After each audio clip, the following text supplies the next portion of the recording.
Selamat siang Bu Diana. Perkenalkan nama saya Wisdan WM dari Prodi Ilmu Komunikasi. Di sini saya ingin menjelaskan tentang rangkuman dari isi buku Ilmu Hukum R. Suroso. Pada bagian pertama, pengertian tentang pengantar ilmu hukum, pengertian dari segi pengantar. Pengantar ilmu hukum terdiri dari kata pengantar dan ilmu hukum. Bila dikehendaki, ilmu hukum dapat dipecah lagi menjadi ilmu dan hukum, dapat dipecah lagi menjadi ilmu dan hukum. Mengantar yang berasal dari perkataan pengantar berarti membawa ke tempat yang dituju.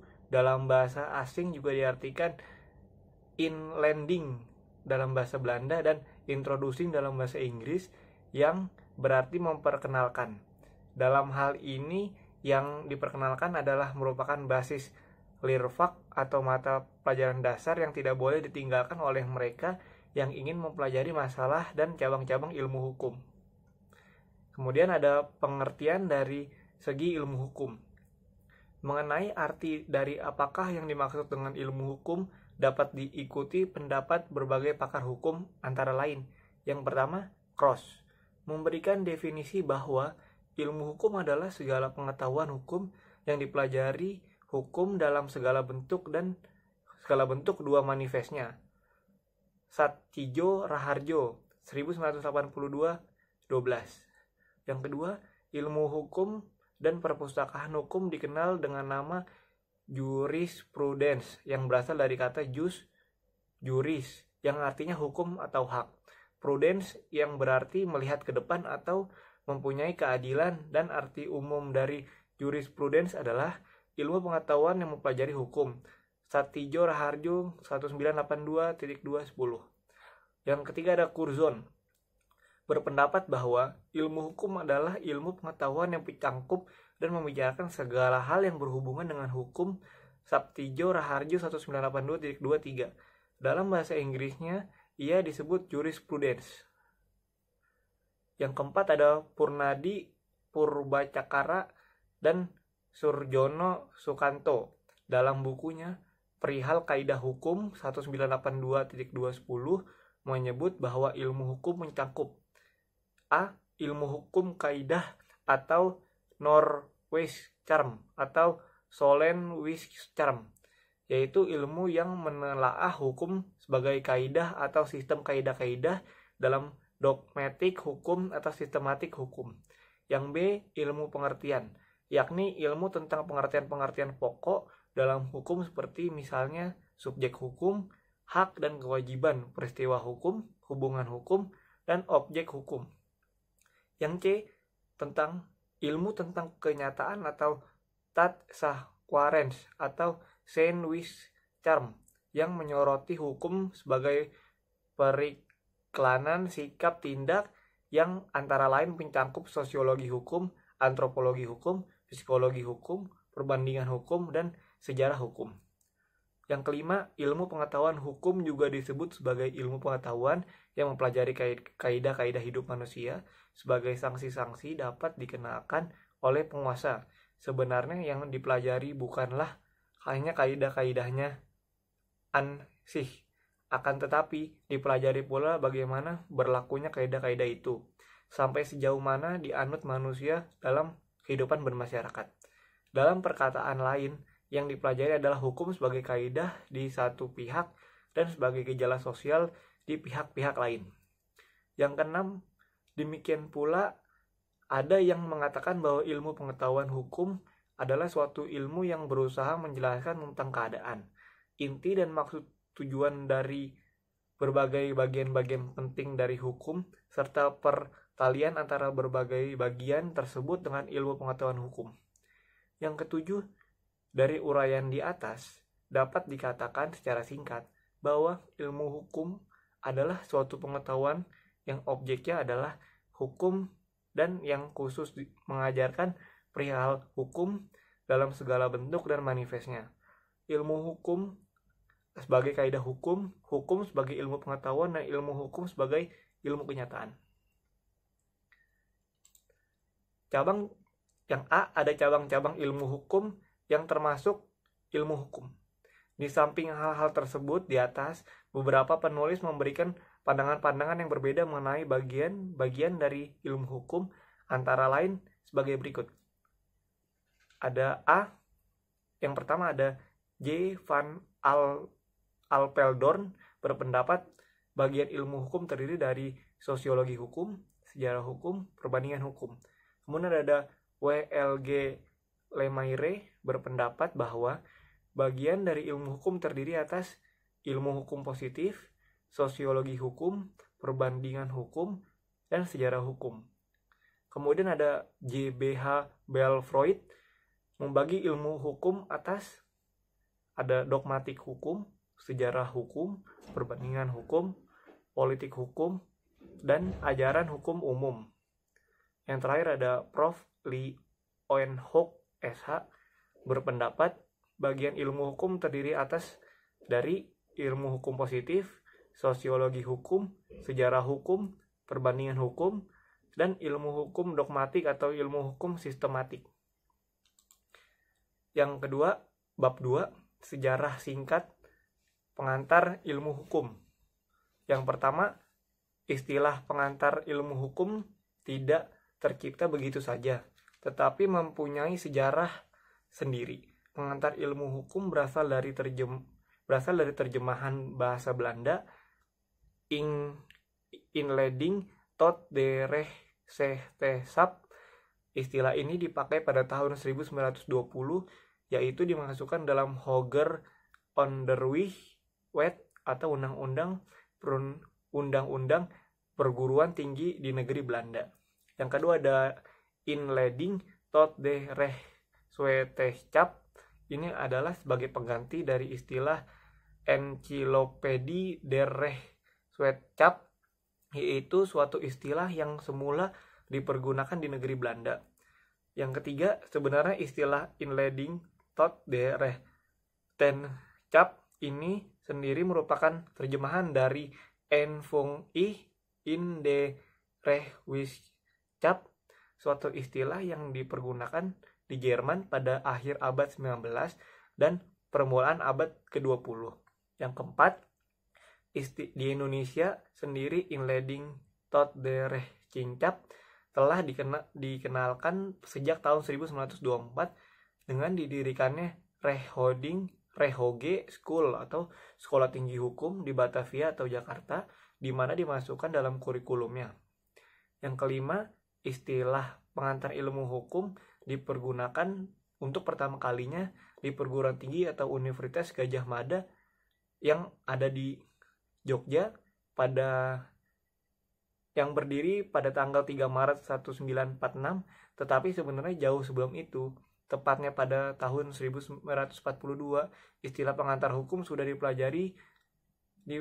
dipelajari berbagai terjemahan dari Inleiding tot de Rechtswetenschap dan sampai sekarang dijadikan mata kuliah dasar setiap perguruan tinggi di Indonesia. Kemudian bab 3, peran dan fungsi pengantar ilmu hukum, peran dan fungsi PIH. Yang pertama, memberikan introducing atau perkenalan segala masalah yang berhubungan dengan hukum. Yang kedua, berusaha untuk menjelaskan tentang keadaan, inti, maksud, dan tujuan dari bagian-bagian yang penting daripada hukum serta bertalian antara berbagai bagian tersebut dengan ilmu pengetahuan hukum.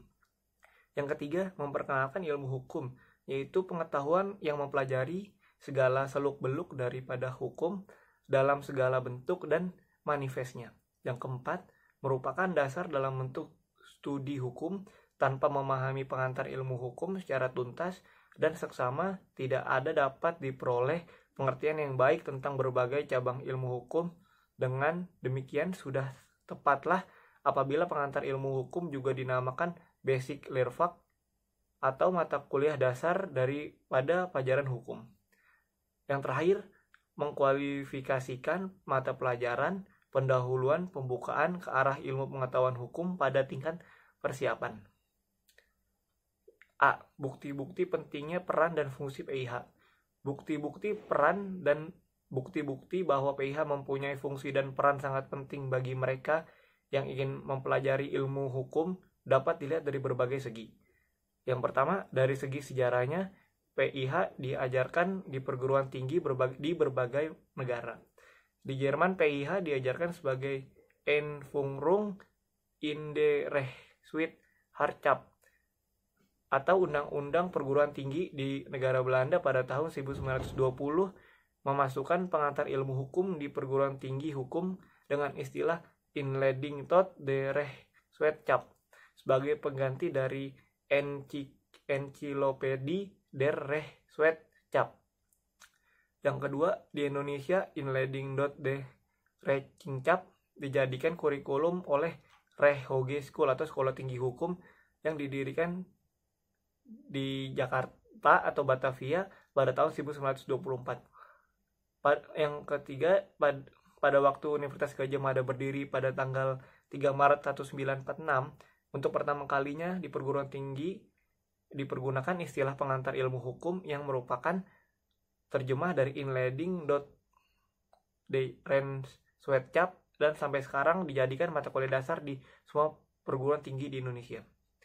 Yang keempat, adanya surat keputusan Menteri Pendidikan dan Kebudayaan pada tanggal 30 Desember 1974 nomor 0198-U-1973 yang intinya menyebutkan bahwa di tingkat permulaan Fakultas Hukum Negeri maupun swasta, mata kuliah ilmu hukum ini harus dicantumkan dengan kurikulum sebagai satu-satunya mata kuliah yang langsung berhubungan dengan hukum.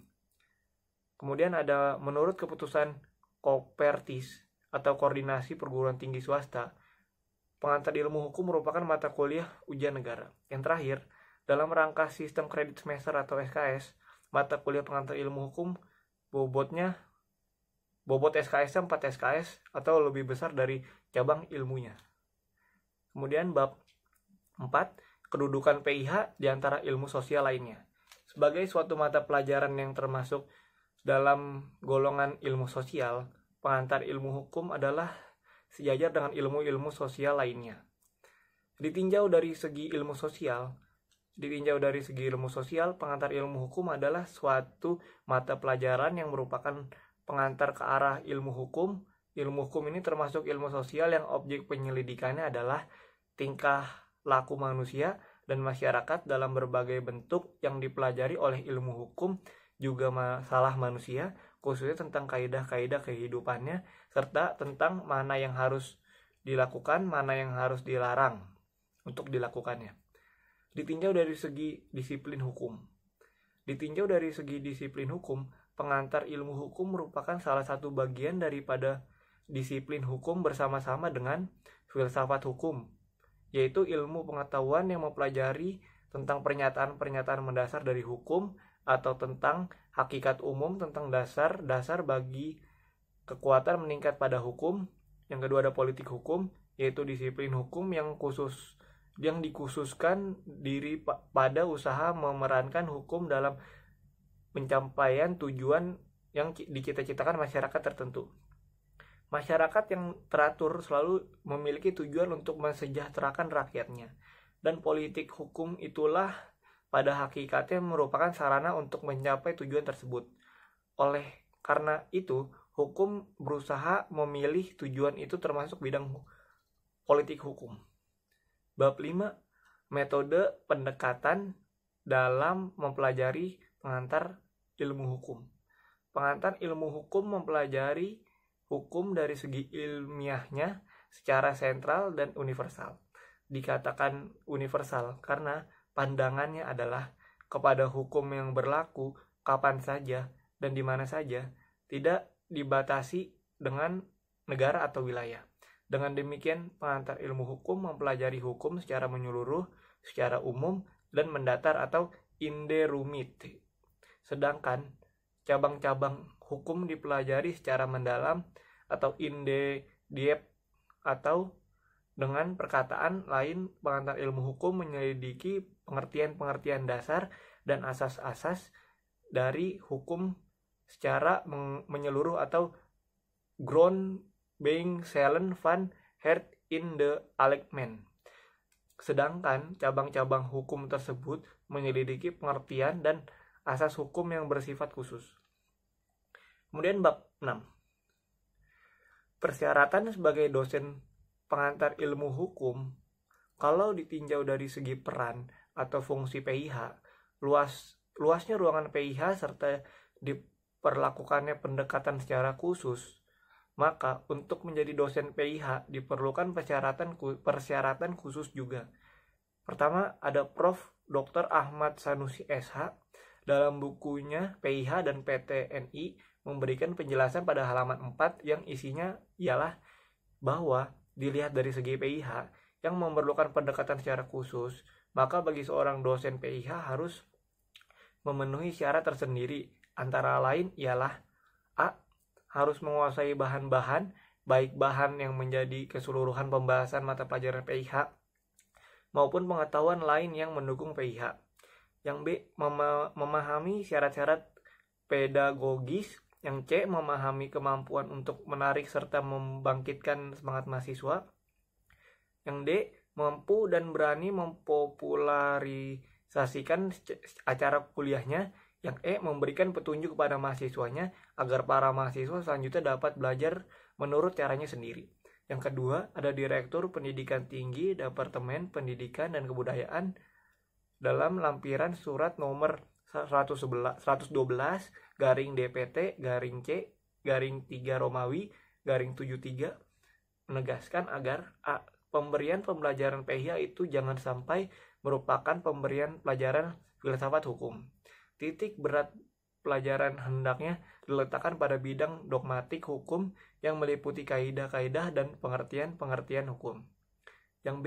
Untuk memperluas pandangan mahasiswa, setidaknya diperkenalkan pula disiplin hukum selain ilmu hukum, seperti politik hukum dan filsafat hukum. Kemudian ada bab 7, hakikat daripada pengantar ilmu hukum. Yang pertama, PIH merupakan suatu mata pelajaran yang menjadi pengantar dan petunjuk jalan bagi siapapun yang ingin mempelajari ilmu hukum, serta ternyata sangat luas ruang lingkupnya. Yang kedua, sebagai suatu mata pelajaran, PIH memberikan dan menanamkan pengertian dasar mengenai arti, permasalahan, persoalan di bidang hukum, sehingga ia menjadi mata pelajaran utama yang harus dikuasai oleh mereka yang ingin mendalami ilmu hukum. Yang ketiga, PIH memberikan gambaran dan dasar yang sangat jelas mengenai sendi-sendi utama hukum itu sendiri dan memberikan pendekatan dan pandangan tentang hukum secara umum. Kemudian bab 8, ruang lingkup pembahasan oleh pengantar ilmu hukum. Materi yang dibahas oleh PIH dapat dibagi dalam A. Hukum sebagai objek ilmu hukum. Sebagai objek, ilmu hukum memandang hukum dalam bentuk dan segala manifestnya. Di sini harus tertuang segala pernyataan-pernyataan yang bersangkut paut dengan hukum. Misalnya, 1 ada apakah hukum itu? Kedua, apakah tujuan hukum itu? Yang ketiga, bagaimana hukum itu terbentuk? Yang keempat, apakah sumber-sumbernya? Yang kelima, bagaimana sistem dan klasifikasinya dan sebagainya. Yang B, ilmu hukum sebagai norma hukum. Yang pertama, hukum sebagai kaidah hukum. Yang kedua, kaidah hukum dan kaidah lainnya. Yang C, ilmu hukum sebagai ilmu pengetahuan. Ada subjek hukum, objek hukum, peristiwa hukum, perbuatan hukum, hubungan hukum, akibat hukum, masyarakat hukum.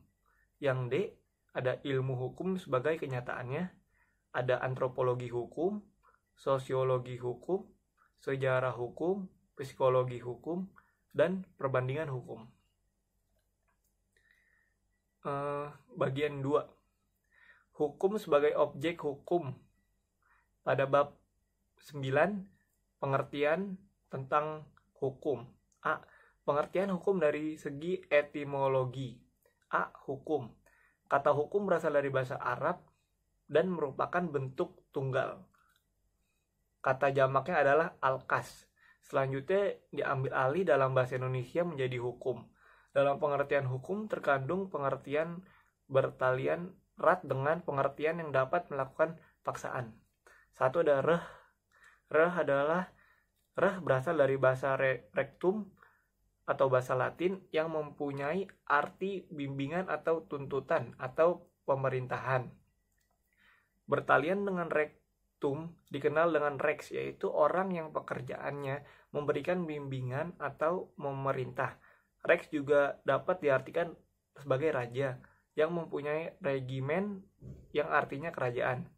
Pada rectum juga dapat dihubungkan dengan kata directum yang artinya orang yang mempunyai pekerjaan membimbing atau mengarahkan.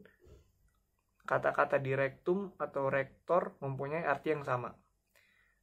Kata reh atau bimbingan pemerintahan selalu didukung oleh kewajiban. Seseorang yang membimbing memerintah harus mempunyai kewibawaan. Kewibawaan mempunyai hubungan erat dengan ketaatan, sehingga orang yang mempunyai kewibawaan akan ditaati oleh orang lain. Dengan demikian, kata reh mengandung pengertian kewibawaan dan hukum atau reh mengandung pengertian kewibawaan dan hukum atau reh itu ditaati oleh orang yang secara sukarela. 3. Ada ius. Kata ius dalam bahasa Latin berarti hukum. Berasal dari bahasa Latin yaitu lubere, artinya mengatur atau memerintah. Perkataan mengatur dan memerintah itu mengandung dan berpangkal pokok pada kewibawaan. Selanjutnya, istilah ius bertalian erat dengan iustatia atau keadilan. Dari segi etimologinya disimpulkan bahwa kata ius yang bertalian erat dengan keadilan atau iustatia yang mempunyai 3 unsur, yaitu wibawa, keadilan, dan tata kedamaian. Yang keempat ada rex. Kata rex berasal dari bahasa Latin dan berasal dari kata lecere. Lecere mempunyai arti pengumpulan orang-orang untuk diberi perintah. Jadi, di sini terkandung pula adanya hukum, ialah wibawa atau otoritas. Sehingga kata lex yang berarti hukum sangat erat kaitannya dengan perintah atau wibawa. Berdasarkan uraian di atas dan sehubungan dengan arti kata hukum, maka dapat disampaikan bahwa yang pertama, pengertian hukum itu bertalian erat dengan keadilan. Yang kedua, pengertian hukum itu bertalian erat dengan kewibawaan. Yang ketiga, pengertian hukum itu bertalian erat dengan ketaatan atau orde selanjutnya menimbulkan kedamaian. Yang terakhir, pengertian hukum itu bertalian erat dengan peraturan dalam arti peraturan yang berisi norma-norma. B. Hukum dalam berbagai arti. Kalau di muka diadakan penjelasan tentang arti hukum dari segi etimologinya, maka di sini akan dibahas mengenai hukum menurut pandangan masyarakat yang meliputi 1. Hukum dalam arti keputusan penguasa. Sebagai keputusan penguasa hukum merupakan serangkaian peraturan-peraturan tertulis seperti undang-undang dasar, undang-undang, keputusan presiden, peraturan pemerintah, keputusan menteri, peraturan daerah. Peraturan tersebut dibuat oleh pihak yang berwenang. Dalam hal ini, badan legislatif, misalnya undang-undang dibuat oleh presiden bersama DPR, peraturan daerah tingkat 1 oleh DPRD bersama gubernur. Putusan hakim tersebut hukum sebagai keputusan penguasa karena ia mempunyai kekuasaan hukum sebagai manifestasi atau perwujudan di dalam masyarakat. Peraturan dari keputusan penguasa adalah para penegak hukum. Mereka diberi wewenang oleh pemerintah untuk mengatur dan membimbing agar hubungan anggota masyarakat sesuai dengan peraturan-peraturan yang dibuat oleh pemerintah. Yang kedua, hukum dalam arti petugas. Di sini yang dianggap hukum adalah para petugas penegak hukum. Mereka terutama orang awam yang istilahnya Apeldoorn atau man in the street. Melihat dari petugas polisi, jaksa, hakim sebagai penegak hukum, karena dalam kenyataannya para petugas penegak hukum tersebut yang memang menghukum orang yang bersalah. Di sini hukum terlihat sebagai polisi yang berpatroli, jaksa yang berseragam, dan hakim yang toganya yang mengadili perkara. Yang ketiga, hukum dalam arti sikap tindak. Yang diartikan sebagai hukum tindak seperti tindakan penegak hukum yang mengatur dan memaksa masyarakat, maka cara kerja atau sikap tindaknya ini tidak terasa. Hubungan antara anggota masyarakat berjalan biasa dirasakan wajar, seperti rasional. Seperti seorang yang membayar harga barang dan si pembeli merupakan orang yang berkesadaran hukum. Misal, orang naik bus tanpa diminta membayar karcis, karena orang yang sudah terbiasa dengan kejadian tersebut dan sebagai suatu yang wajar, sikap tindak yang sah tersebut meluas serta berkaitan menjadi wujud pergaulan yang bekerja dan menolong masyarakat menjadi wujud sikap tindak teratur dan mapan. Yang keempat, hukum dalam arti gejala sosial. Filosof Yunani Aristoteles mengatakan bahwa manusia adalah zon politician. Ialah manusia makhluk yang hidup bermasyarakat. Sejak lahir sampai meninggal, manusia hidup dalam pengalamannya di antara manusia yang lain. Dalam kehidupan bermasyarakat itu, manusia saling membutuhkan satu dengan yang lain. Kebutuhan dapat sama dengan yang lain, bahkan kadang-kadang berlawan atau bertentangan, seperti kepentingan penjual dan kepentingan pembeli. Pertentangan tersebut dapat menimbulkan perselisihan dan kekacauan dalam masyarakat yang mengatur, yaitu tata tertib dapat mengembangkan kepentingan yang bertentangan tersebut, sehingga timbul keadaan rest and order. Ketentuan tersebut merupakan petunjuk hidup yang merupakan hukum yang berkembang bersama masyarakat, atau dengan kata lain, hukum berarti gejala sosial. Yang kelima, hukum dalam arti kaidah.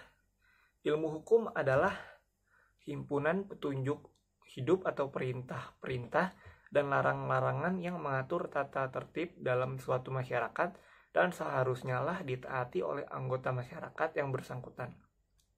Oleh karena itu, pelanggaran petunjuk tersebut menimbulkan tindakan dari pihak pemerintah terhadap masyarakat. Utrecht 1966. Dengan demikian, setiap anggota masyarakat wajib menaati petunjuk-petunjuk hidup sedemikian rupa sehingga tata tertib dalam masyarakat dapat terpelihara sebagai kumpulan dari berbagai cabang ilmu pengetahuan, di antara lain yang pertama, ilmu tentang kaidah atau Norwich-Cah atau Solen-Wich-Cah, yaitu ilmu yang menelaah hukum sebagai kaidah atau sistem kaidah dengan dogmatik hukum dan sistematik hukum.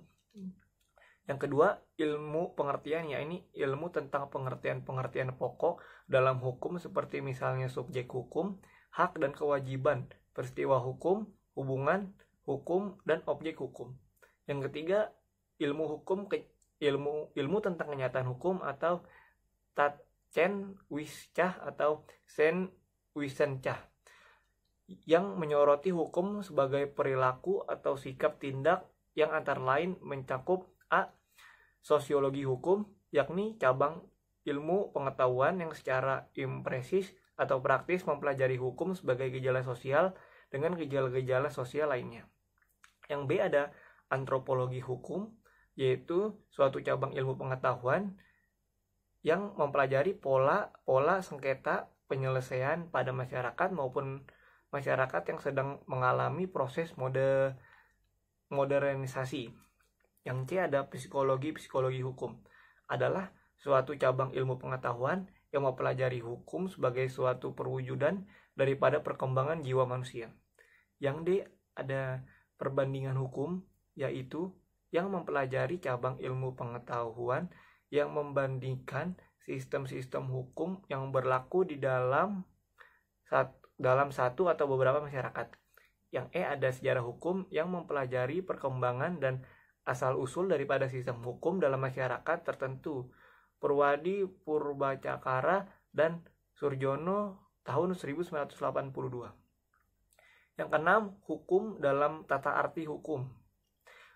Hukum dalam arti sebagai ilmu hukum berarti ilmu tentang kaidah atau norma wiscan atau solen wiscah, yaitu ilmu yang menelaah hukum sebagai kaidah atau norma, kaidah-kaidah dengan dogmatik hukum dan sistematik hukum.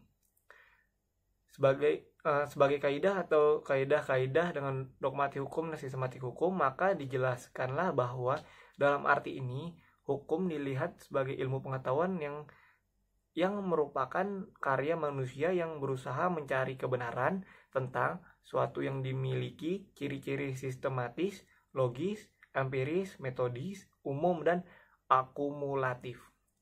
Ketujuh, hukum dalam arti jalinan nilai.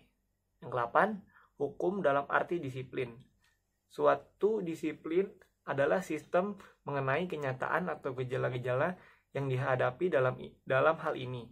Hukum dalam arti disiplin melihat hukum sebagai gejala kenyataan yang ada di tengah-tengah masyarakat. Dr. Sudjono Dirjosisworo, SH. Disiplin hukum meliputi ilmu hukum, politik hukum, dan filsafat hukum, yakni A. Politik hukum adalah ilmu yang berusaha menelaah hukum dari segala bentuk dan manifestnya. Yang B. Politik hukum ialah hukum yang mempelajari hukum untuk mencapai tujuan hukum yang dicita-citakan oleh masyarakat tertentu. Dalam hal ini merupakan nilai-nilai yang cocok bagi masyarakat yang bersangkutan. Yang C. Filsafat hukum adalah ilmu pengetahuan hukum yang mempelajari dan merenungkan hakikat akan. Dalam ilmu ini dikemukakan dasar-dasar kekuatan yang mengikat daripada hukum. Yang kesembilan, hukum dalam arti ilmu hukum. Hukum dalam arti ilmu hukum adalah hukum yang sedang berlaku di suatu negara. Tata hukum biasanya juga disebut ilmu positif atau ius constitutum. Hukum ini diwujudkan dengan peraturan-peraturan yang saling berhubungan dan saling menguntungkan. Tata cara hukum meliputi perbuatan apa yang tidak boleh dilakukan dan apa yang boleh dilakukan. Kemudian pada bab 10, hukum terdapat di mana saja. Hukum terdapat di mana-mana. Yang pertama, hukum terdapat di seluruh dunia. Asal ada masyarakat, manusia, hukum itu ada di mana-mana, pada setiap waktu dan bagi setiap bangsa. Menurut Surjono Wiknojodiputro, SH. 1974.22. Yang kedua, ada Apeldoorn pernah menulis Recht is over the gelehe word overall where in sema living van mission is. Artinya, hukum terdapat di seluruh dunia di mana-mana asal ada kehidupan masyarakat manusia. Prof. Ahmad Sanusi, SH. 1977.228. Yang ketiga, anggapan-anggapan tersebut adalah anggapan modern. Anggapan modern ini menolak anggapan kuno, dan anggapan kuno menegaskan bahwa hukum hanya terdapat di dalam masyarakat yang beradab. Jadi, pendapat bahwa di dalam masyarakat yang belum atau tidak beradab atau masyarakat primitif tidak terdapat hukum dan tidak dapat dibenarkan. Yang keempat, antropologi budaya menginsafkan bahwa hukum itu adalah suatu kaidah biasa seperti kesusilaan, moral, dan agama. Hanya perbedaan dengan kaidah-kaidah lainnya ialah bahwa norma hukum menjadi norma yang terutama dipertahankan oleh suatu pemerintahan negara. Bab 11, peran dan fungsi hukum. A. Peran dan fungsi hukum dalam masyarakat. Yang pertama, seperti kita ketahui, A. Hasil penelitian para psikologi dan antropolog membuktikan bahwa masyarakat kuno dan bagaimanapun primitif juga terdapat hukum. Selama ada masyarakat besar maupun kecil selalu diikuti oleh hukum. C. Hukum terdapat di mana saja atau di seluruh dunia selama ada manusia bermasyarakat. hanya bentuk daripada hukum itu yang berbeda-beda tergantung pada tingkat peradabannya. D. Kesemuanya itu menunjukkan bahwa hukum itu berperan sekali di dalam kehidupan bermasyarakat. Yang kedua, mengenai manusia sebagai makhluk, Aristoteles mengatakan bahwa manusia adalah zoon politikon, makhluk sosial atau makhluk bermasyarakat. Fungsi hukum dari apa yang terurai di atas dapat disimpulkan bahwa hukum selalu mengikuti serta melekat pada masyarakat atau manusia. Dengan banyaknya peran hukum yang tak terhingga banyaknya itu, maka hukum mempunyai fungsi menertibkan dan mengatur pergaulan dalam masyarakat serta menyelesaikan masalah-masalah yang timbul dalam perkembangan masyarakat. Fungsi hukum terdiri dari A. Sebagai alat pengatur tata tertib masyarakat, B. Sebagai sarana untuk mewujudkan keadilan sosial dan batin, C. Sebagai sarana penegakan pergerakan pembangunan, yang D. Sebagai fungsi kritis. Yang kemudian ada bab terakhir, ada bab 12, tujuan hukum. Tujuan hukum menurut para ahli, Prof. Subakti SH. Dalam bukunya Dasar-Dasar Hukum dan Pengadilan, Prof. Subakti SH mengemukakan bahwa hukum itu mengabdi pada tujuan negara yang intinya ialah mendatangkan kemakmuran dan kebahagiaan rakyatnya. Pengabdian tersebut dilakukan dengan cara bab 13, hukum ditaati orang. Ketaatan pada hukum. Pertama, menurut Unrecht, pengantar dalam hukum Indonesia, orang yang menaati hukum karena bermacam-macam sebab, salah satunya karena adanya paksaan atau sanksi sosial. Orang merasa malu atau khawatir dituduh sebagai orang yang asosial apabila melanggar sesuatu kaidah sosial atau hukum.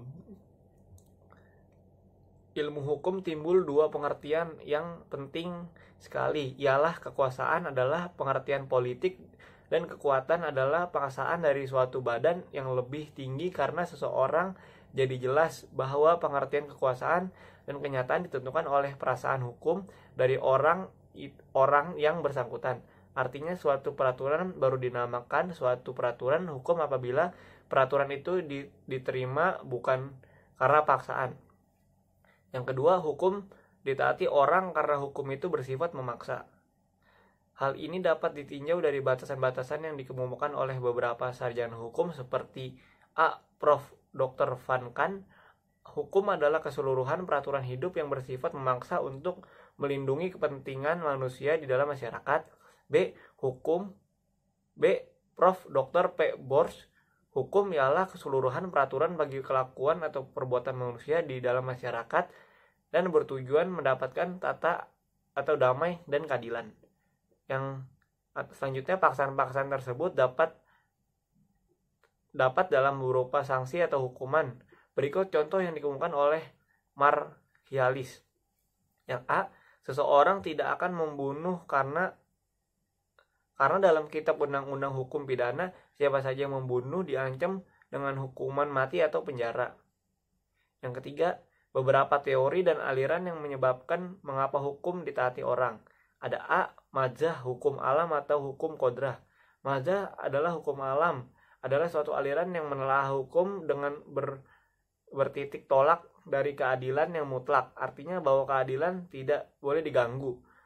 Hukum alam juga mempunyai sifat-sifat yang artinya hukum yang tidak bergantung pada pandangan manusia, berlaku kapan saja, di mana saja, bagi siapa saja, dan jelas bagi semua manusia tanpa ada yang menjelaskannya. Ada ajaran mengenai hukum kodrat yang dikemukakan oleh 1. Ajaran hukum alam Aristoteles. Aristoteles berpendapat bahwa ada dua macam hukum, yaitu pertama, hukum yang berlaku karena penetapan penguasa negara. Yang kedua, hukum yang tidak bergantung pada pandangan manusia. Macam hukum yang kedua ini adalah hukum alam, yaitu hukum yang tidak tergantung dari pandangan manusia, kan tetapi berlaku untuk semua manusia kapan saja dan dimanapun dan kapanpun dia berada. Yang kedua, hukum alam Thomas Aquino. Thomas Aquino berpandangan bahwa hukum alam itu ada, yaitu dalam hukum abadi yang merupakan resiko ketentuan lex aeterna yang menguasai seluruh dunia sebagai dasar atau landasan bagi timbulnya segala UU. Yang ketiga, ajaran hukum alam Hugo de Groot atau Grotius. Hukum kodrat adalah pembawaan dari setiap manusia dan merupakan hasil pertimbangan dari akal manusia itu sendiri. Jadi Hugo de Groot berpendapat bahwa isi hukum alam bersumber dari akal manusia. Yang keempat, ajaran hukum alam Rudolf Stalmer. Pendirian Rudolf Stalmer didasari suatu kenyataan bahwa adanya hukum adalah hukum memberi kebutuhan manusia dalam masyarakat lainnya, dan bahwa tidak mungkin hukum itu isinya dapat memenuhi kebutuhan masyarakat yang berbeda-beda. Namun Rudolf berpendapat bahwa mungkin juga ditemukan suatu hukum yang benar, yaitu suatu hukum yang baik dan adil untuk suatu bangsa tertentu, untuk asal saja dapat dipahami benar-benar mengenai kebutuhan masyarakat itu tersendiri. Kemudian pada bab 14 kodifikasi dan perkembangan hukum. Apa itu kodifikasi itu? Kodifikasi hukum adalah pembukuan hukum dalam suatu himpunan UU dalam materi yang sama.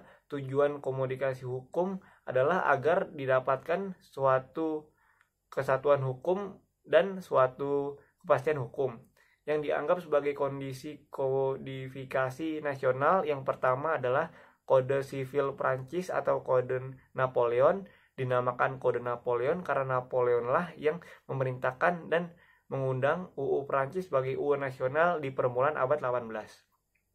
Sebelum adanya UU nasional tersebut, di Prancis tidak ada kesatuan hukum dan kepastian hukum karena di negara Prancis yang dipergunakan hukum adat Van berlaku untuk di daerahnya masing-masing. B. Apakah tumbuh kodifikasi hukum? Untuk mengatakan tidak adanya kepastian hukum dan kesatuan hukum di negara Prancis, maka Napoleon memerintahkan kepada Portalis agar disusun UU nasional yang berlaku untuk seluruh negara Prancis. Setelah disetujui rancangan undang-undang tersebut yang terdiri dari 2000 pasal, disahkan dan diundangkan sebagai UU nasional yang berlaku untuk seluruh warga negara Prancis. Sejak itu Prancis terdapat adanya kesatuan hukum dan kepastian hukum. C. Perkembangan kodifikasi hukum. Dengan adanya kode sivil atau kode Napoleon, timbullah anggapan bahwa A. Seluruh permasalahan hukum sudah tertampung dalam UU nasional. B. Di luar UU tidak ada hukum. C. Hakim hanya melaksanakan UU yang berlaku di seluruh negara. Anggapan tersebut merupakan aliran legisme atau wet leg positif. Pendukung pada aliran ini adalah ahli pakar Montesquieu dan J.J. Rousseau. Montesquieu dengan tarias politiknya memutuskan pemerintah dalam 3 kekuasaan, yaitu kekuasaan membuat UU atau badan legislatif, kekuasaan melaksanakan UU atau badan eksekutif, dan kekuasaan mengadili pelanggaran UU atau badan yudikatif. Ajaran trias politika dari Montesquieu tersebut merupakan pengaruh terhadap ketatanegaraan dan konstitusi negara-negara lain. Yang mengikuti jejak Montesquieu adalah negara Amerika Serikat. Setelah Amerika Serikat memenangkan perang kemerdekaan terhadap Inggris, maka dibentuklah UU Dasar pada tanggal 1 Maret 1781 oleh Majelis Konstitusi dan disahkan pada tanggal 17 September 1987 selama 6 tahun sidang MK. Orang Prancis memberikan sumbangan pikiran bahwa badan kenegaraan terbagi menjadi 3 fungsi, ialah badan legislatif sebagai Kongres, badan eksekutif dipegang oleh Presiden, dan badan yudikatif dipegang oleh para hakim dalam badan Court of Justice. Di samping Montesquieu ada para ahli pikir lain, yaitu James Rousseau. Dalam mengembangkan pendapatnya, ia memberikan beberapa ajaran, ialah A. Kontak sosial atau perjanjian masyarakat, bahwa negara terbentuk karena adanya perjanjian masyarakat. B. Sauveris teori, ialah kedudukan rakyat dalam negara modern rakyatlah yang memegang kekuasaan dan kesatuan. Salah satu yang mempelajari kode sivil atau asas koordinasi adalah negara Belanda. Negeri Belanda dijajah oleh Prancis pada tahun 1811 sampai 1812 dan Belanda masih tetap memberlakukan kode sivil sampai negara itu mempunyai UU nasional sendiri yang merupakan Burgerlijk Wetboek. Ini adalah kitab UU hukum perdata Belanda yang bersifat nasional yang sebenarnya merupakan kode sivil Napoleon. Kemudian, bagaimanakah perkembangan kodifikasi di Indonesia? BW negara Belanda tersebut dibawa ke Indonesia pada waktu itu untuk diumumkan Hindia Belanda sebagai jajahan Belanda. Pada waktu itu Indonesia memproklamirkan kemerdekaannya pada 17 Agustus 1945, maka PPKI dan Dokuritsu Zankai dalam sidangnya pada tanggal 18 Agustus 1945 menetapkan berlakunya Undang-Undang Dasar. Dengan berlakunya Undang-Undang Dasar 1945 dan tidak ada UU lainnya sehingga menimbulkan kekosongan hukum yang berarti tidak ada hukum. Untuk mengisi kekosongan hukum tersebut diadakan hukum peralihan yang berwujud pasal 2 aturan peralihan Undang-Undang Dasar 1945 yang berbunyi segala bentuk kenegaraan dan peraturan yang ada masih berlaku selama diadakan yang baru. Peraturan peralihan merupakan hukum transisi dari hukum kolonial yang akan berlaku sampai dengan nada penggantinya. D. Aliran-aliran hukum yang timbul kemudian. Pertama, ada ajaran Freemason. Ajaran Freemason timbul pada tahun 1840 karena ajaran legisme dianggap tidak dapat memenuhi kebutuhan masyarakat. Dengan demikian, ajaran legisme berpandangan bahwa satu-satunya sumber hukum adalah undang-undang. Di undang-undang ada hukum tidak dapat dipertanggungjawabkan lagi.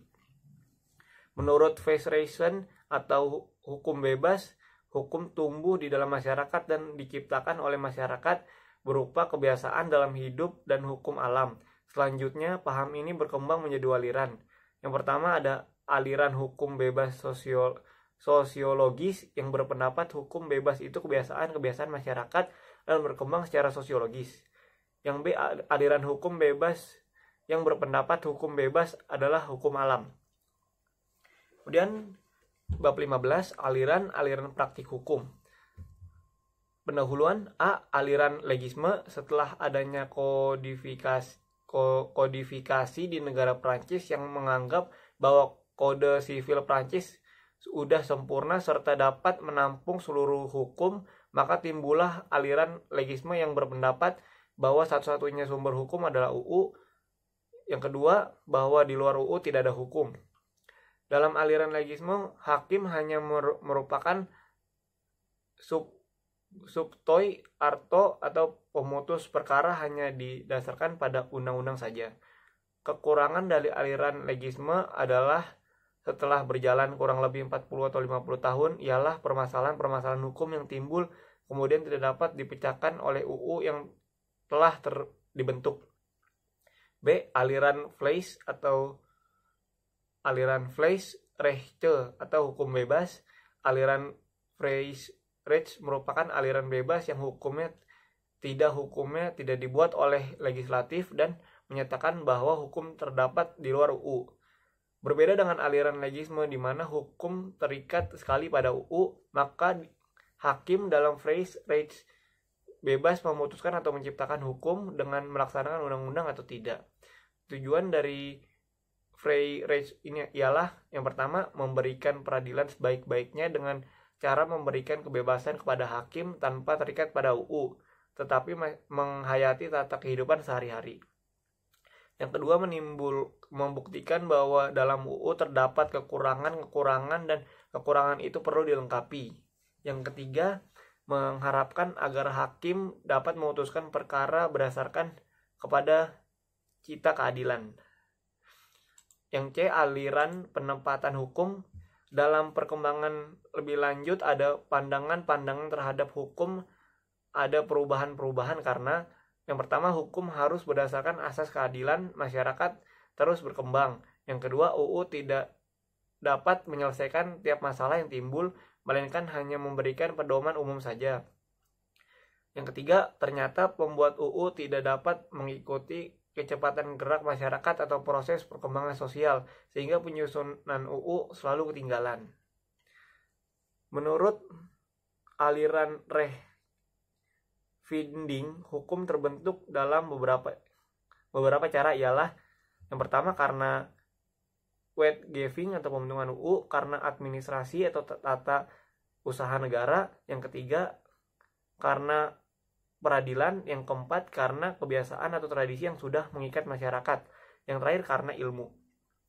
Bila ditinjau dari segi aliran legisme dan phrase maka yang pertama, aliran Refinding merupakan aliran antara legisme dan Freisman. Yang kedua, Freisman berpegang pada UU tetapi tidak seketat seperti aliran legisme. Yang ketiga, tugas hakim dalam Refinding adalah menyelaraskan undang-undang dalam keadaan masyarakat. Bila perlu menambah UU disesuaikan dengan asas keadilan bermasyarakat.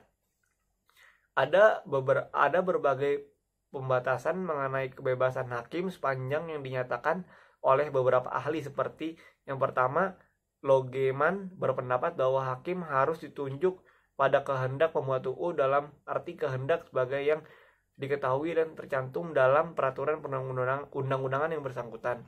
Yang kedua, ada Polak berpendapat bahwa penafsiran UU harus berdasarkan yang pertama, materi peraturan perundang-undangan yang bersangkutan. Yang kedua, tempat di mana UU itu dilahirkan. Yang ketiga, zaman atau waktu UU itu dibentuk. Yang ketiga, ada Terhar mengungkapkan bahwa sewaktu hakim menentukan hukum dan menetapkan mana yang merupakan hukum dan mana yang tidak, harus selalu berhubungan dengan masyarakat. Kemudian ada bab 16, terbentuknya hukum. Terbentuknya hukum bermula dari kebiasaan kewajiban bersikap tindak yang demikian bisa menetapkan sanksi bila melaksanakan yang sudah tentu tersebut, yang dinamakan hukum kebiasaan. Dan bila hukum kebiasaan tersebut menjadi tradisi turun-temurun, dan apabila menjadi adat, dan yang dinamakan hukum adat. A. Pembentukan hukum di Inggris. Hukum di Inggris berasal dari kebiasaan masyarakat yang dikembangkan oleh pengadilan. Hukum ini dinamakan common law atau dibentuk pada tahun 1066. Sewaktu Inggris dijajah oleh bangsa Normandy dengan rajanya yaitu William de Conner, mengatur masalah peradilan penguasaan kerajaan yang berperan sebagai hakim. Hakim tersebut dinamakan Judge of Lyre atau integran judge, hakim keliling, dan tumbuhlah yang dikatakan common law. Inggris juga berlaku hukum yang terbentuk dari undang-undang Inggris. Contoh dari hukum statut Inggris dalam hukum pidana material. B. Pembentukan hukum di Indonesia. Hukum di Indonesia tumbuh dari kebiasaan masyarakat yang dikenal dengan hukum adat. Hukum ini terbatas pada hukum perdata bagi golongan warga negara asli. C. Pandangan legisme Vrijrecht de Refinding. Yang pertama, pandangan legisme. Pandangan legisme berkembang sampai pertengahan abad 19 karena hanya terbentuk oleh peraturan undang-undang. Legisme menyatakan bahwa tidak ada hukum. Kedua, pandangan Vrijrecht. Pandangan Vrijrecht sampai abad 19 sampai 20 hukum terbentuk oleh peradilan, titik berat pada kegunaan sosial. Yang ketiga ada Refinding, hukum yang berasal dari perundang-undangan dan hukum dari peradilan. Kedua pandangan tersebut tidak dapat dipertahankan. Bab 17, penafsiran hukum. A. Macam-macam penafsiran hukum. Yang pertama, cara penafsiran dalam pengertian subjektif atau objektif. Dalam pengertian subjektif, apabila ditafsirkan sebagai yang dikehendaki oleh pembuat undang-undang. Dalam pengertian objektif, apabila penafsirnya lepas daripada pendapat pembuat undang-undang dan sesuai dengan adat bahasa sehari-hari. B. Dalam pengertian sempit dan luas.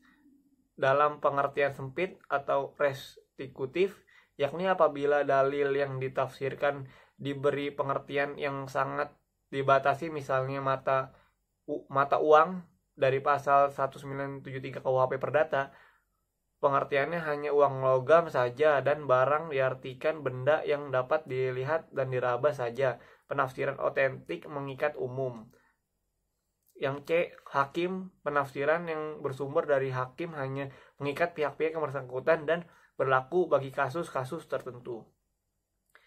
Yang B ada metode penafsiran. Metode penafsiran sejarah yang meliputi penafsiran hukum dan penalaran sejarah perambat undang-undang. Cara penerapan metode-metode penafsiran pembuat undang-undang tidak menetapkan suatu sistem tertentu yang harus dijadikan pedoman bagi hakim dan menafsirkan undang-undang, oleh karena itu hakim bebas dalam melakukan penafsiran. Yang C. Dalam melaksanakan penafsiran peraturan perundang-undangan selalu dilakukan penafsiran karena pada hakikatnya untuk memahami teks peraturan perundang-undangan harus diartikan lebih dahulu arti kata-katanya. Apabila metode tersebut dapat menghasilkan keadilan, ya itulah yang dijadikan pembuat undang-undang maka pada waktu perwujudan undang-undang yang bersangkutan. Contohnya, orang yang belum dewasa, orang yang ditaruh di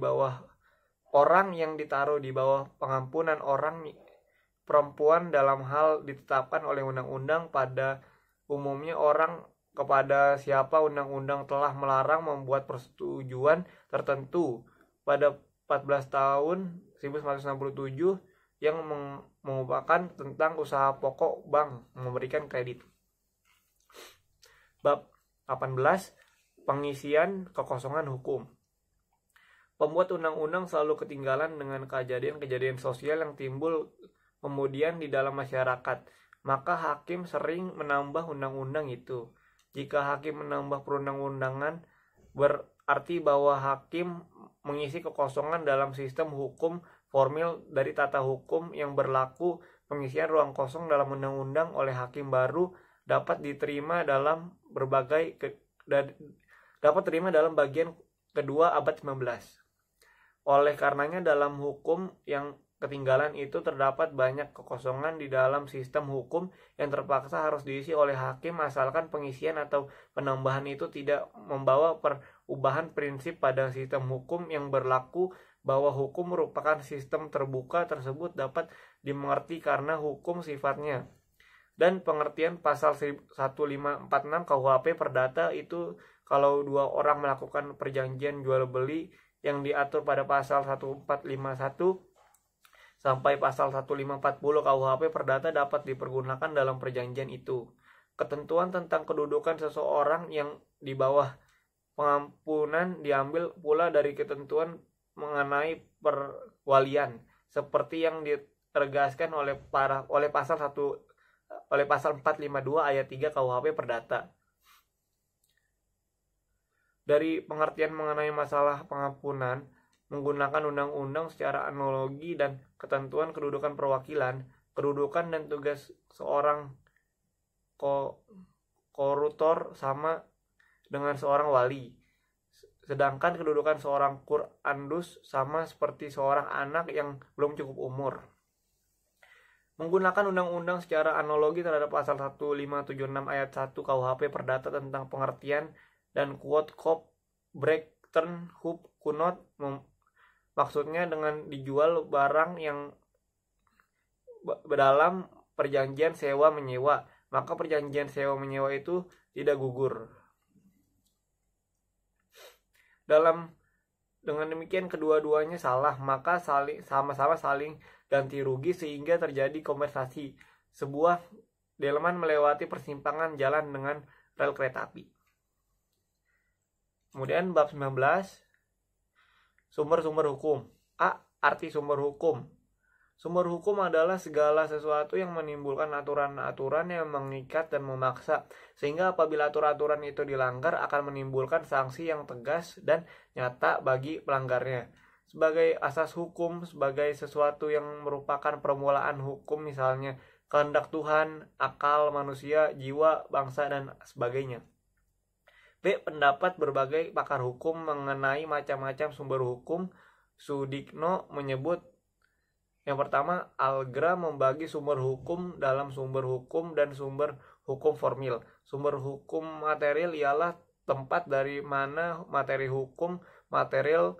Sumber hukum material ini merupakan faktor yang membantu pembentukan hukum, misalnya hubungan sosial, hubungan kekuatan politik, dan situasi sosial ekonomi, tradisi, pandangan keagamaan, dan kesusilaan. Hasil penelitian ilmiah atau kriminologi lalu lintas, perkembangan internasional, keadaan geografis ini semuanya merupakan objek studi penting bagi sosiologi itu diambil. Sumber hukum formil merupakan tempat atau sumber dari mana suatu peraturan memperoleh kegiatan hukum. Yang satu ada Algra, yang kedua ada Van Apeldoorn, yang ketiga sumber hukum dalam arti filosofi, yang ketiga sumber hukum dalam arti formil. Yang C ada undang-undang. Pendahuluan undang-undang merupakan sumber hukum formal yang banyak orang termasuk Deon Witke Lek tidak mengerti perbedaan antara undang-undang dan hukum.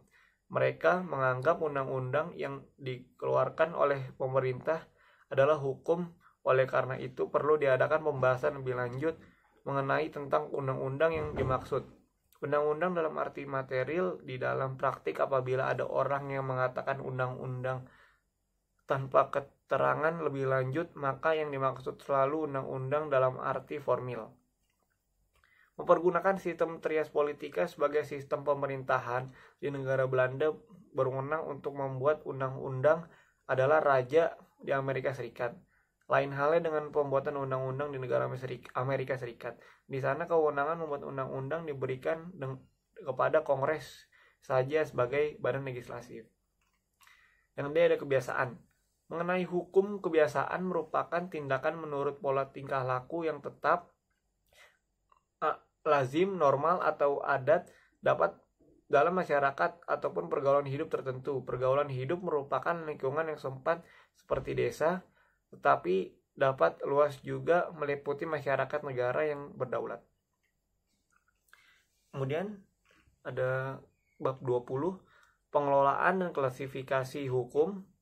Dari segi praktis supaya lebih mudah dapat menentukan menerapkan hukum yang ada, para anggota badan kenegaraan, demikian juga para fungsionir hukum seperti hakim dan para pejabat administrasi untuk membuat alasan hukum dalam menerapkan hukum dan mempertahankannya. Orang-orang lain dalam kedudukannya sebagai perorangan, sebagai kekuasaan pembela yang berkepentingan dalam memperoleh suatu hak maupun mempertahankan langsung kepada para pihak, dan di muka fungsionaris hukum dengan sumber-sumber berlaku serta dibentuk-bentuk sumber-sumber itu. Hukum antara lain hukum kebiasaan dan hukum adat. Menurut Asanusi, hukum persetujuan dapat memasukkan berbagai hukum tertulis atau hukum tidak tertulis. Sesuai dengan hukum berbentuk persetujuan itu sendiri, setiap yang sebagai diketahui adalah pada dasarnya bebas dari bentuk-bentuk tertentu berdasarkan kekuatan berlakunya menurut kekuatan dan sanksinya.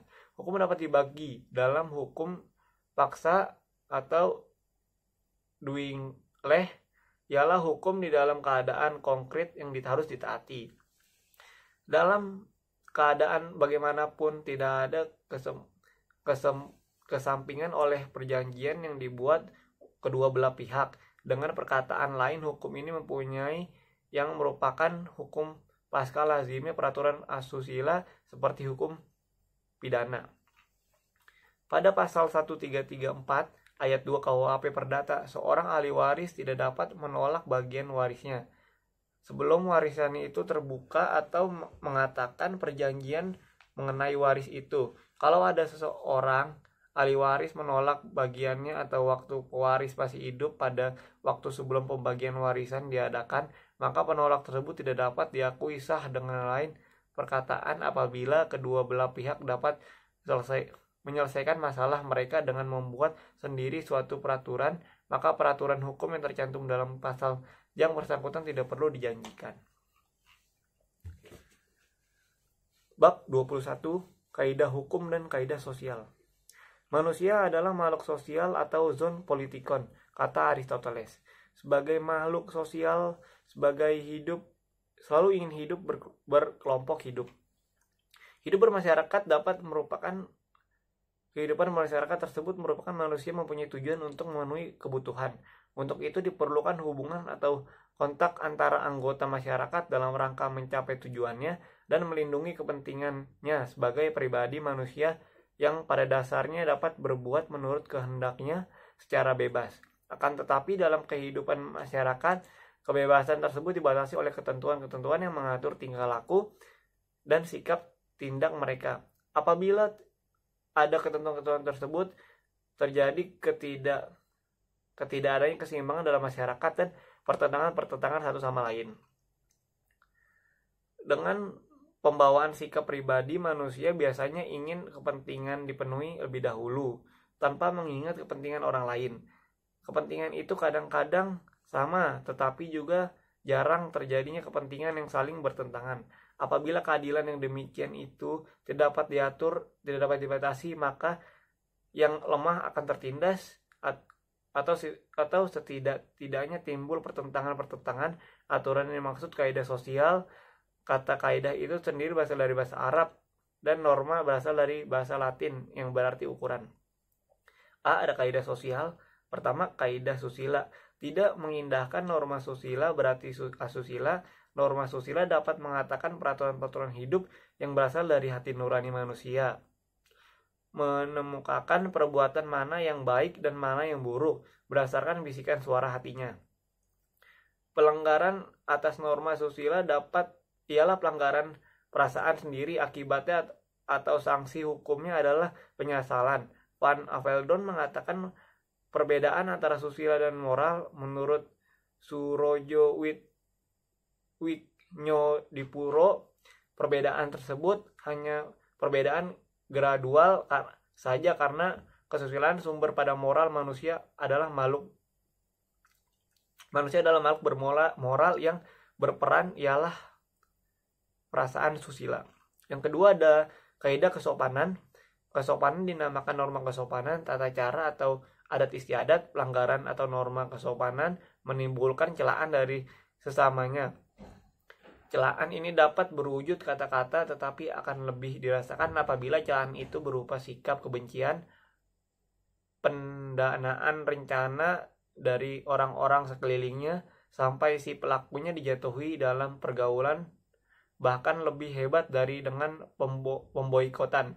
Dalam kehidupan bermasyarakat, sikap tersebut menimbulkan rasa malu, rasa hina, rasa kehilangan sesuatu, dan dikucilkan sehingga merasakan penderitaan yang batin dapat dikatakan merupakan sanksi hukuman. Contoh-contoh kaidah kesopanan misalnya, orang muda wajib menghormati orang yang lebih tua, meminta izin terlebih dahulu ketika ingin masuk rumah orang lain, mempersilakan duduk seorang wanita hamil yang berada dalam kendaraan umum, mengenakan pakaian yang pantas bila menghadiri pesta, jangan meludah di hadapan orang lain. Selanjutnya, perasaan kesopanan dapat menjelma menjadi perasaan kebiasaan. Kebiasaan yang demikian itulah yang bersifat pula adat. 3. Kaidah agama atau kaidah kepercayaan. Norma agama berpangkal pada kepercayaan pada Tuhan Yang Maha Esa. Norma agama dianggap sebagai ketentuan dengan Tuhan yang mengatur kewajiban-kewajiban kepada Tuhan dan kepada manusia itu sendiri. Pelanggaran itu berarti menantang perintah Tuhan apabila atau sanksinya datang dari Tuhan di akhirat. Yang keempat ada kaidah hukum. Ketiga, kaidah sosial, kesopanan, kesusilaan, dan agama belum cukup menjamin tata tertib di masyarakat. Pergaulan hidup bermasyarakat karena tidak adanya ancaman yang cukup dirasakan sebagai paksaan dari luar. Sikap yang nampak pada norma hukum adalah A. Adanya paksaan dari luar dari penguasa yang bertugas mempertahankan dan membina tata tertib masyarakat dengan perantaraan alat-alat. B. Sifat undang-undang yang berlaku bagi siapa saja. Norma hukum ditunjukkan kepada sikap lahir batin manusia, ia tidak mempersoalkan apakah sikap batin seseorang itu baik atau buruk. Yang diperhatikan adalah bagaimana perbuatan lahirnya saja. Contoh norma-norma hukum. A. Perkawinan adalah sah apabila dilakukan secara hukum masing-masing agama dan kepercayaannya. Pada pasal 2 ayat 1 Undang-Undang nomor 1/1974. B. Tiap-tiap perikatan adalah bentuk memberikan sesuatu untuk sesuatu, alat untuk tidak berbuat sesuatu, pasal 123 BW. Yang C. Apabila sesuatu persetujuan perburuan dibuat tertulis, maka biaya akte beserta lain-lainnya biaya tambahan harus dipikul oleh majikan, pada pasal 1601 D BW. Yang B. Pengelolaan kaidah. Prof. Dr. Sudikno Mertukusuno mengelontarkan keempat kaidah atau norma tersebut dalam dua golongan, ialah A. Tata kaidah dengan aspek pribadi yang termasuk kelompok ini adalah kaidah agama atau kepercayaan dan kaidah kesusilaan. B. Tata cara dengan aspek kehidupan antar pribadi yang termasuk di dalam adalah kaidah kesopanan atau kaidah hukum. C. Hubungan antara kaidah hukum dengan kaidah lainnya. Pertama, hubungan positif, yakni hubungan yang saling memperkuat. Yang A. Hubungan antara kaidah hukum dengan kaidah agama. Kaidah hukum dan kaidah agama sangat erat hubungannya. Kaidah agama menunjang kepercayaan tercapainya tujuan kaidah hukum. Dengan kata lain adalah hukum mendukung terjadinya kaidah agama. Yang B. Hubungan antara kaidah hukum dengan kaidah kesusilaan. Kaidah hukum dan kaidah kesusilaan mempunyai kaitan yang sangat erat karena keduanya saling melengkapi. Apabila setelah menjalani hukuman orang itu menjadi baik dan tidak pernah berbuat jahat lagi, berarti sikap batin atau pribadi manusia itu beransur-ansur menjadi baik lagi. Akhirnya tujuan kaidah kesusilaan dapat direalisasi. Kedua kaidah tersebut saling melengkapi dalam arti menunjang tercapainya tujuan masing-masing kaidah. Yang C. Ada hubungan antara kaidah hukum dan kaidah kesopanan. Kedua kaidah ini pun saling mengisi, saling melengkapi, maka hubungan antara kedua kaidah ini sangat erat. Jika seorang selalu menggelar kaidah kesopanan, dirinya akan merasa terkucil dan akibatnya seolah-olah dia hidup menyendiri. Apabila kemudian setelah menjalani hukuman orang itu bertobat, maka cenat dan jambat orang itu akan menjadi orang baik, akan selalu berbuat sopan dan tidak melakukan perbuatan yang melanggar kaidah hukum. Yang kedua, hubungan negatif, yakni hubungan yang saling melemahkan, yaitu jika isi kaidah hukum dan kaidah sosial lainnya saling bertentangan. Contoh, larangan oleh salah satu agama membunuh sesama manusia dengan alasan apapun bertentangan dengan undang-undang wajib militer. Yang D. Satu, maksud dari kaidah hukum dengan kaidah lainnya adalah yakni melindungi kepercayaan perorangan maupun umum sehingga terdapat tata tertib dalam masyarakat. Yang E. Perbedaan antara kaidah hukum dan kaidah sosial lainnya. Yang pertama, perbedaan antara kaidah hukum dengan kaidah agama, kaidah kesusilaan dapat ditinjau dari beberapa segi sebagai berikut. A. Dari tujuan, kaidah hukum bertujuan untuk menciptakan tata tertib masyarakat dan melindungi manusia beserta kepentingannya. Sebagai kaidah agama dan kaidah kesusilaan bertujuan untuk memperbaiki pribadi manusia agar menjadi manusia yang ideal. B. Ditinjau dari sarananya, kaidah hukum mengatur tingkah laku manusia dan diberi sanksi bagi setiap pelanggarnya, sedangkan kaidah agama dan kaidah kesusilaan mengatur sikap batin manusia sebagai pribadi. Kaidah hukum menghendaki tingkah laku manusia sesuai dengan aturan, sedangkan kaidah agama dan kaidah kesusilaan menghendaki sikap batin setiap pribadi manusia itu baik. Yang kedua, perbedaan antara kaidah hukum dan kaidah kesopanan. Kaidah hukum memberi hak dan kewajiban, kaidah kesopanan hanya memberikan kewajiban saja. Yang ketiga, perbedaan antara kaidah kesopanan dengan kaidah agama dan kaidah kesusilaan. A. Asalnya kaidah kesopanan dari luar diri manusia sendiri. Kaidah agama dan kaidah kesusilaan berasal dari pribadi manusia. Kaidah kesopanan berisi aturan yang ditujukan kepada sikap manusia sejak lahir. Bagian 4, ilmu hukum sebagai ilmu pengertian, bab 22. Subjek hukum pendahuluan. Pembawa hak yaitu suatu yang mempunyai hak dan kewajiban. Disebut subjek hukum. Manusia sebagai pembawa hak mempunyai hak-hak dan kewajiban untuk melakukan tindakan hukum. Ia dapat mengadakan persetujuan, menikah, membuat wasiat, dan sebagainya. Beberapa pengertian. Apakah subjek hukum itu? Subjek hukum adalah sesuatu yang menurut hukum berhak atau berwenang untuk melakukan perbuatan hukum atau siapa saja yang mempunyai hak dan cakap untuk bertindak dalam hukum. B. Yang kedua, subjek hukum adalah sesuatu pendukung hak yang menurut hukum berwenang atau berkuasa bertindak menjadi pendukung hak. Jadi siapa yang menjadi subjek hukum? Pada dasarnya yang menjadi subjek hukum ialah manusia atau orang atau personal. Ada dua pengertian orang personal yang menjadi subjek hukum. Yang pertama ada non-rigid person, yang kedua ada rested person. Yang B, manusia sebagai subjek hukum. Menurut hukum yang berlaku, setiap manusia mempunyai hak dan kewajiban. Hak dan kewajiban ini dilindungi oleh hukum, misalnya adanya larangan mengenai perampasan atas pendukung hak tersebut kewajiban. Pada UUD 1950 ayat 2 berbunyi, tidak suatu hukuman mengakibatkan kematian perdata atau hilangnya semua hak-hak kenegaraan. UUD 1950 mengatakan bahwa perbudakan orang atau perdagangan budak dan penghambatan budak dilarang. Pada pasal 10 UDS berbunyi, tidak ada seorang pun boleh diperbudak, diberlakukan atau diperhama. Perbudakan, perdagangan budak dan perhambatan dan segala perbuatan berupa apapun yang tujuannya sama dilarang. Setiap orang atau pribadi secara asasi merupakan pendukung hak yang berlaku sama bagi seluruh umat manusia. Karena mereka sama-sama merupakan makhluk Tuhan yang Maha Esa, tiap person adalah subjek hukum dan dengan tidak memandang agama atau keluarga negaraannya. Yang C pengecualian. Pengecualian mengenai subjek hukum.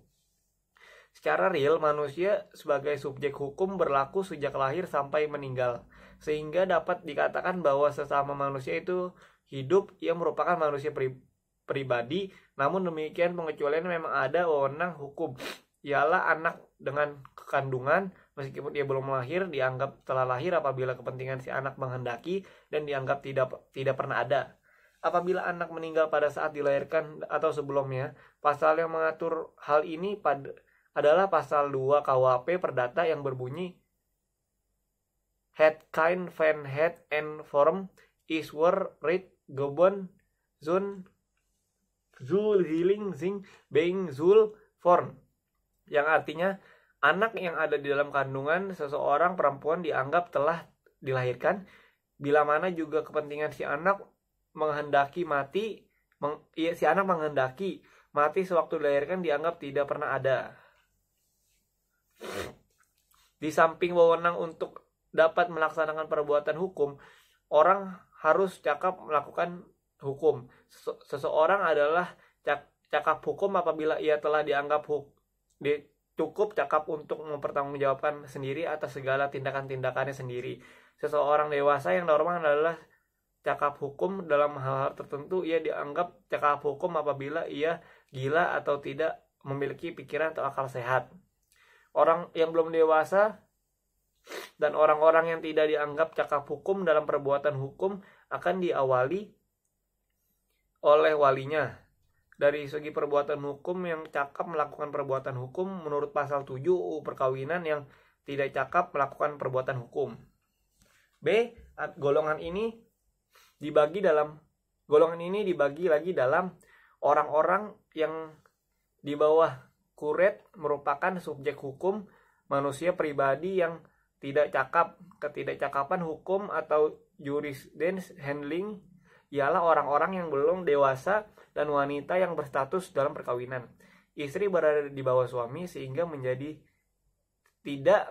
tidak perbuatan untuk tidak cakap hukum dan Perjanjian yang dibuat harus seizin suaminya atas perbuatan untuk keperluan rumah tangga dan keperluan sehari-hari oleh hukum dianggap sudah mendapat izin dari suami.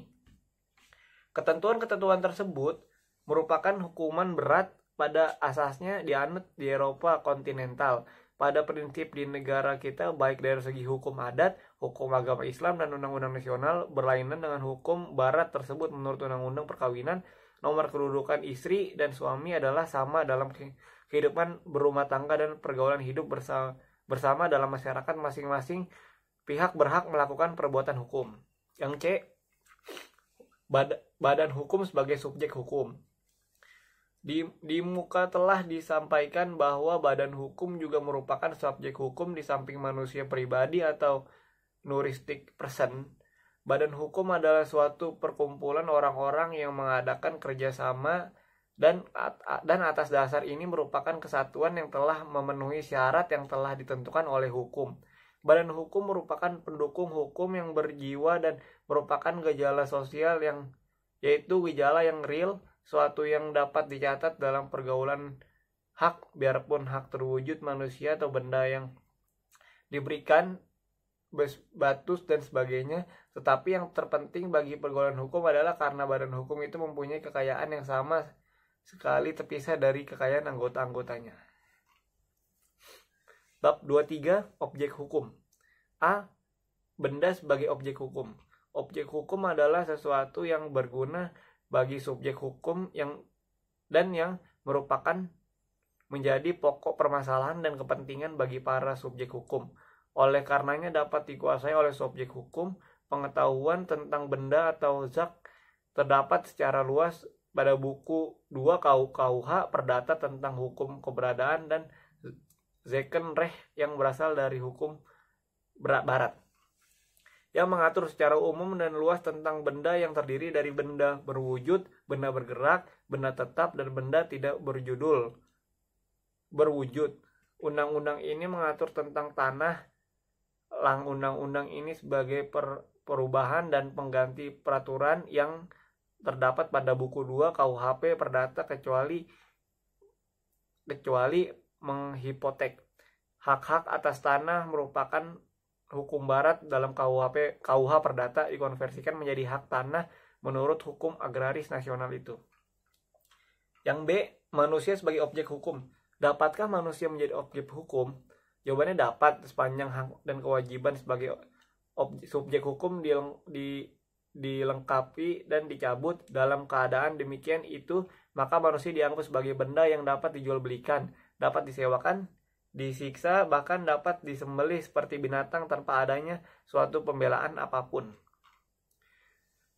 Manusia tidak mengenal perbedaan dari segi warna, kulit, ras, bangsa, kelamin, agama, kedudukan, golongan, pangkat, dan partai.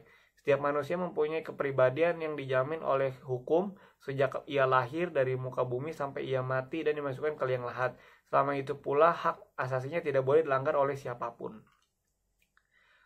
Dalam sila 2 dari Pancasila ditegaskan bahwa manusia diakui berlakunya sesuai dengan harkat dan martabat sebagai makhluk Tuhan yang Maha Esa, sama hak dan kewajiban tanpa membeda-bedakan satu sama lain. Suku, keturunan, agama, dan kepercayaan, jenis kelamin, kedudukan sosial, warna kulit, dan sebagainya. Agama menurut ketentuan agama, maka tidak dibenarkan manusia diperlakukan dan dianggap sebagai objek hukum seperti binatang. Dan ini menegaskan bahwa dalam agama manusia adalah makhluk yang sempurna di muka bumi ini, yang mempunyai kedudukan lebih tinggi daripada makhluk lainnya atau binatang. Pada bab 24, peristiwa hukum, pengertian. A. Pengertian peristiwa hukum. 1. Suatu kejadian biasa dalam kewajiban kehidupan sehari-hari yang akibatnya diatur oleh hukum. Yang kedua, perbuatan dan tingkah laku subjek hukum yang membawa akibat hukum, karena hukum mempunyai kekuasaan mengikat bagi subjek hukum karena hukum itu terikat oleh kekuasaan hukum. Yang ketiga, peristiwa di dalam masyarakat yang akibatnya diatur dalam hukum. B. Suatu peristiwa dapat menimbulkan akibat hukum. Tiap perikatan atau perbuatan suatu atau tidak berlakunya sesuatu apabila tidak dipenuhi kewajiban oleh si berutang, maka ia kewajiban memberikan penggantian biaya rugi dan bunganya. Dari contohnya tersebut di atas terlihat bahwa adanya peristiwa-peristiwa tidak memenuhi kebutuhan untuk berbuat atau tidak berbuat sama sekali. Akibatnya hukum mengganti biaya rugi dan bunga. Hukum tunggal dan peristiwa hukum menjemuk. Peristiwa hukum tunggal terdiri dari satu peristiwa. Peristiwa hukum adalah peristiwa sosial yang tidak secara otomatis dapat merupakan atau menimbulkan hukum. Akibat hukum yang timbul dapat diatur oleh peraturan hukum meskipun akibat itu dikehendaki oleh pelakunya. Perbuatan ini dinamakan onrechtgement, perbuatan hukum yang tidak dapat dibenarkan oleh hukum. Akibat dari turukan itu sudah jelas tidak dikehendaki oleh A maupun B. Namun demikian yang dianggap selalu diwajibkan memberi ganti rugi kepada pihak yang dirugikan. Ternyata tuntutan berdasarkan pasal 1365 KUH Perdata tidak berhasil karena unsur melanggar tidak dipenuhi. Kelalaian yang melanggar hak orang lain atau bertentangan dengan kewajiban menurut hukum yang berlaku. Kesusilaan, kehormatan dalam pergaulan di masyarakat terhadap orang atau benda. Pada waktu itu, Malekgraf membela pihak Lindenbaum dengan menuntut Cohen karena dia melakukan persaingan curang dengan menyogok, memberikan hadiah dan janji kepada pegawai Lindenbaum supaya pegawai itu membocorkan rahasia dagang, memberikan kopi penawaran dan nama-nama langganan majikannya. Akibatnya Lindenbaum menderita kerugian besar sekali. Ia menuntut Cohen di pengadilan Amsterdam supaya membayar ganti rugi dan tuntutan itu berhasil, tetapi dibatalkan oleh pengadilan yang tinggi karena Hof Amsterdam berpendapat sempit tentang penafsiran hukum. Hof Amsterdam memberikan bahwa perbuatan itu tidak termasuk dalam pengertian pasal 1365 KUH Perdata. Barulah pada pemeriksaan kasasi oleh Hoge Nederland putusan Hof Amsterdam dibatalkan. Bab 25. Hubungan hukum. A. Pengertian hukum ialah hubungan antara dua atau lebih subjek hukum. Dalam hubungan hukum ini, hak dan kewajiban pihak yang satu berhadapan dengan hak dan kewajiban pihak yang lain. Kita semua mengikuti bahwa hukum itu mengatur hubungan antara orang yang satu dengan orang yang lain, antara orang dengan masyarakat, antara masyarakat yang satu dengan masyarakat yang lain. Jadi dalam sebuah hubungan di masyarakat diatur oleh hubungan barang siapa yang mengganggu atau tidak mengindahkan hubungan ini, maka ia dapat dipaksa oleh hukum untuk menghormatinya.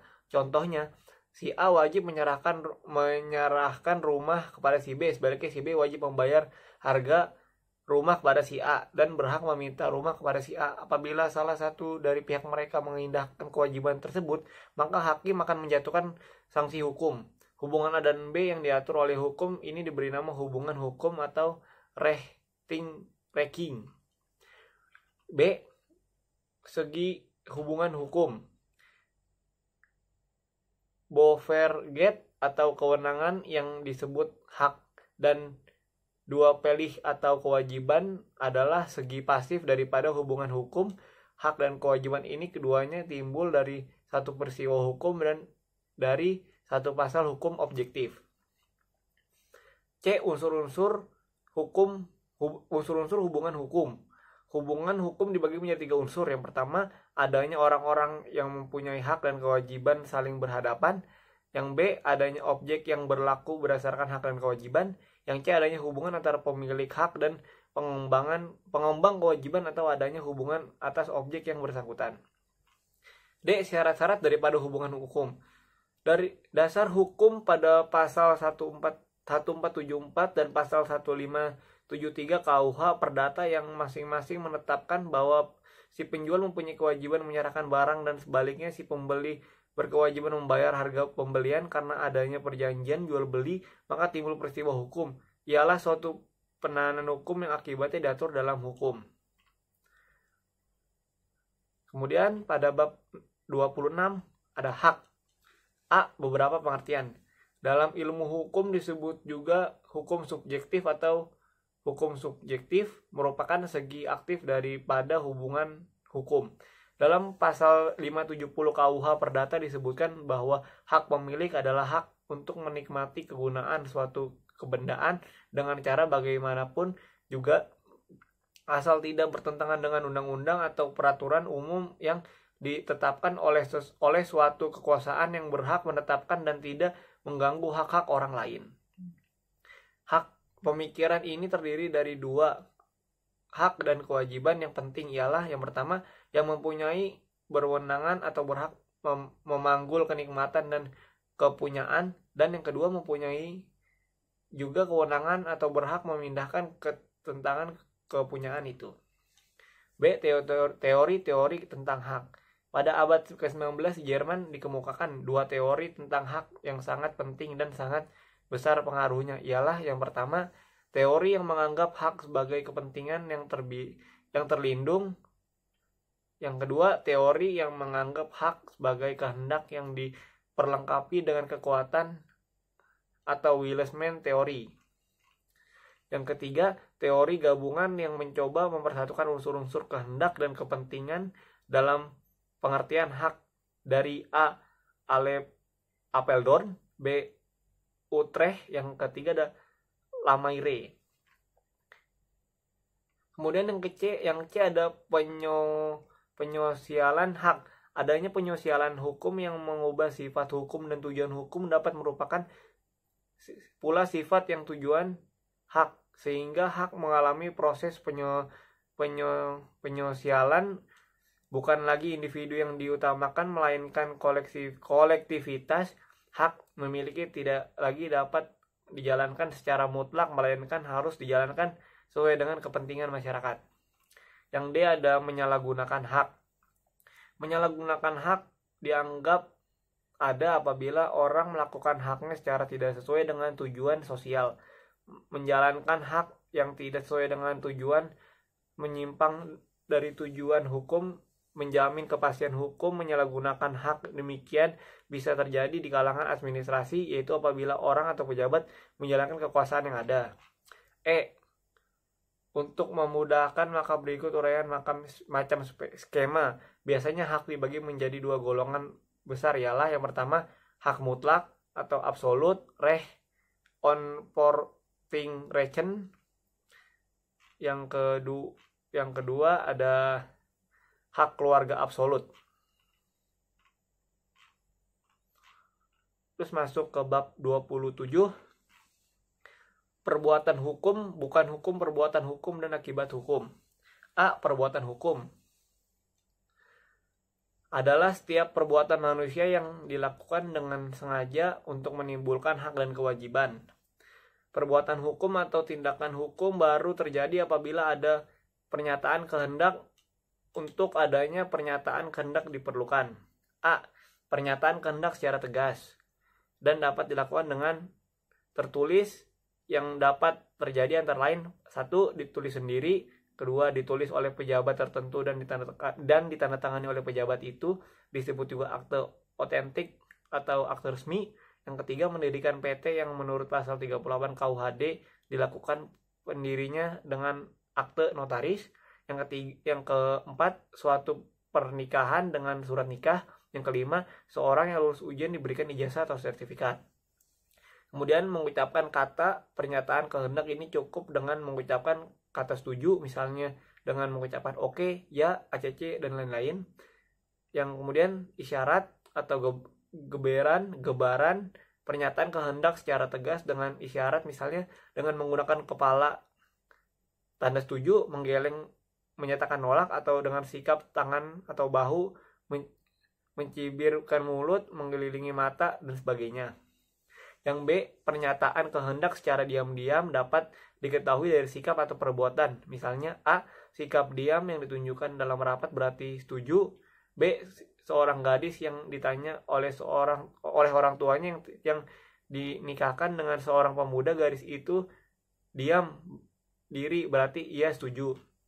C. Perbuatan hukum terdiri dari A. Perbuatan hukum sepihak, ialah perbuatan hukum yang dilakukan oleh satu pihak saja dan menimbulkan hak dan kewajiban pada suatu pihak. Contoh, pembuatan surat wasiat pada pasal 875 KUH Perdata. B. Pembuatan hukum dua pihak ialah perbuatan hukum yang dilakukan oleh dua pihak dan menimbulkan hak-hak kewajiban bagi kedua pihak atau timbal balik. Contohnya, persetujuan jual beli pada pasal 1457 KUH Perdata. Kemudian yang B, bukan perbuatan hukum. Pernyataan kehendak menjadi suatu batasan untuk melakukan adanya atau terjadi perbuatan hukum, jadi dapat dikatakan bahwa kehendak dari yang melakukan perbuatan itu menjadi di unsur pokok dari perbuatan tersebut. Bukan merupakan hukum ini ada dua macam. Yang pertama, perbuatan hukum yang tidak dilarang oleh hukum. Perbuatan ini menjadi akibat hukum yang tidak tertanggung oleh pada kehendak. Yang kedua, perbuatan yang dilarang oleh hukum. Yang C, ada akibat hukum. Ialah akibat suatu tindakan yang dilakukan untuk memperoleh suatu akibatnya yang dikehendaki oleh pelaku dan yang diatur oleh hukum. Tindakan ini dinamakan tindakan hukum. Contoh, membuat wasiat dan pernyataan berhenti menyewa. Kemudian pada bab 28, masyarakat hukum. Pendahuluan, Aristoteles menyatakan bahwa manusia adalah zoon politikon, yaitu bahwa manusia sebagai makhluk sosial selalu berusaha untuk hidup berkelompok dan bermasyarakat. Yang A, batasan masyarakat hukum. Masyarakat hukum adalah sekelompok orang yang hidup dalam suatu wilayah tertentu di mana dalam kelompok tersebut berlaku suatu rangkaian peraturan yang menjadi tingkah laku bagi setiap kelompok dan pergaulan hidup mereka. Peraturan-peraturan itu dibuat oleh kelompok itu tersendiri dan berlaku bagi mereka sendiri. Kelompok lain belum tentu mempunyai perilaku pedoman tingkah laku yang sama, sehingga timbul perbedaan aturan di antara sesama kelompok. B. Pembentukan kelompok. Sekarang makhluk pribadi manusia memang mempunyai kehidupan jiwa sendiri, tetapi sebagai jiwa sosial wesen manusia tidak mempunyai memisahkan diri secara keseluruhan dari masyarakat karena sejak lahir kehidupan dan berkembang sehingga dunia berada di tengah-tengah masyarakat kecil tersebut lama-kelamaan berkembang menjadi besar seperti masyarakat keluarga dan masyarakat jual beli berkembang menjadi masyarakat pasar. Yang C, faktor yang mendorong untuk bermasyarakat. Yang pertama ada kebutuhan biologis, yang kedua persamaan nasib, yang ketiga ada persamaan kepentingan, yang keempat ada persamaan ideologi, yang kelima ada faktor-faktor tersebut yang dilakukan menjadi 3 faktor. Yang pertama faktor ekonomis, yang kedua faktor biologis, yang ketiga faktor keamanan. Kemudian yang D, macam-macam masyarakat hukum. Yang pertama, menurut pembentukannya hukum bentuk masyarakat menjadi 3 masyarakat dapat dibagi menjadi 3 bentuk masyarakat. Yang pertama masyarakat teratur, yang kedua masyarakat teratur yang terjadi dalam sendirinya, yang ke C masyarakat yang tidak teratur. Terus yang kedua, menurut dasar hubungan yang diciptakan oleh para anggotanya, bentuk masyarakat dibedakan menjadi 2 antara lain masyarakat paguyuban atau masyarakat paguyuban adalah masyarakat antara anggota yang satu dengan anggota lainnya ada hubungan pribadi sehingga menimbulkan ikatan batin. Yang kedua, masyarakat petembayan adalah masyarakat yang hubungannya dengan antara anggota dan satu sama lain dan mendapatkan keuntungan materi. Yang ketiga, menurut dasar perkehidupan dan kebudayaan masyarakat hukum dibagi menjadi 5. Yang pertama adalah masyarakat primitif dan masyarakat modern. Yang kedua ada masyarakat desa dan masyarakat kota. Yang ketiga ada masyarakat teritorial. Yang kelima ada masyarakat genealogis. Yang keenam ada masyarakat teritorial. Yang keempat, menurut hubungan keluarga, bentuk masyarakat hukum dapat dibagi menjadi A, keluarga inti, B, keluarga luas, C, suku bangsa, dan D, agama. Kemudian pada bab 29 antropologi hukum. A, pengertian. Antropologi hukum adalah suatu cabang ilmu pengetahuan yang mempelajari pola-pola sengketa dan penyelesaian pada masyarakat sederhana maupun masyarakat yang sedang mengalami proses perkembangan dan pembangunan. Untuk ini, Soekarno mengendalikan identifikasi terhadap perilakuan nyata dari warga masyarakat. Yang pertama, anggapan masyarakat tentang pedoman perihal perlakuan yang pantas. Yang kedua, mengadakan identifikasi terhadap perilaku nyata dari masyarakat. Bagi seorang antropolog, suatu gejala hukum timbul apabila ada perlakuan yang sedemikian rupa sehingga apabila dibiarkan akan mengganggu atau bahkan merusak lembaga-lembaga yang paling dihargai oleh masyarakat. Hal ini disebabkan oleh karena itu hukum sebagai aspek kebudayaan mempunyai beberapa fungsi fundamental untuk memelihara kedudukan masyarakat, yaitu EA Hobel 1958-2482. Yang pertama, merumuskan pedoman bagaimana warga masyarakat seharusnya berperilakuan. Yang kedua, menetralisasikan kekuatan-kekuatan dalam masyarakat sehingga dapat dimanfaatkan untuk mengadakan ketertiban. Yang ketiga, mengatasi persengketaan agar keadaan semula kembali pulih. Yang keempat, merumuskan kembali pedoman-pedoman untuk mengatur hubungan antara masyarakat, warga, dan kelompok-kelompok apabila terjadi perubahan-perubahan. Yang B ada sejarah singkat. Studi antropolog hukum dapat dikatakan belum lama dan baru mulai timbul pada abad ke-19. Sewaktu ada usaha-usaha yang meneliti dasar hukum di Eropa, yaitu dengan jalan membandingkan sistem hukum Eropa dengan sistem hukum masyarakat yang masih dianggap sebagai tingkat sederhana di luar Eropa. Ciri-ciri penyelidikan tersebut disimpulkan atau imbul adanya anggapan-anggapan bahwa sistem hukum Eropa merupakan sistem yang sempurna dan telah mencapai tingkat tertinggi bila dibandingkan dengan sistem hukum masyarakat sederhana. Yang C, antropolog hukum. Antropolog hukum merupakan pengetahuan yang jauh sekali jangkauannya, ialah mengapresiasikan kehidupan manusia dalam loyalitasnya sehingga segala kehidupan manusia dibicarakan. Oleh karenanya para antropolog akan menghadapi banyak kesulitan dalam memasalahkan definisi-definisi hukum seperti yang kita kenal dalam ilmu hukum positif. Kemudian pada bab 30, sosiologi hukum. A. Pengertian. Sosiologi hukum adalah suatu cabang ilmu pengetahuan secara empiris dan analitis tentang hubungan timbal balik antara hukum sebagai gejala sosial dan gejala-gejala sosial lainnya. Yang pertama, hukum bertujuan untuk memberikan penjelasan terhadap praktik-praktik hukum. Tujuan untuk memberikan penjelasan ini memang asing kedengarannya bagi studi hukum tradisional yang bersifat prediktif, yang hanya berkisar pada apa hukumnya dan bagaimana menerapkan hukum secara sosiologis sesuai karakteristik yang ada.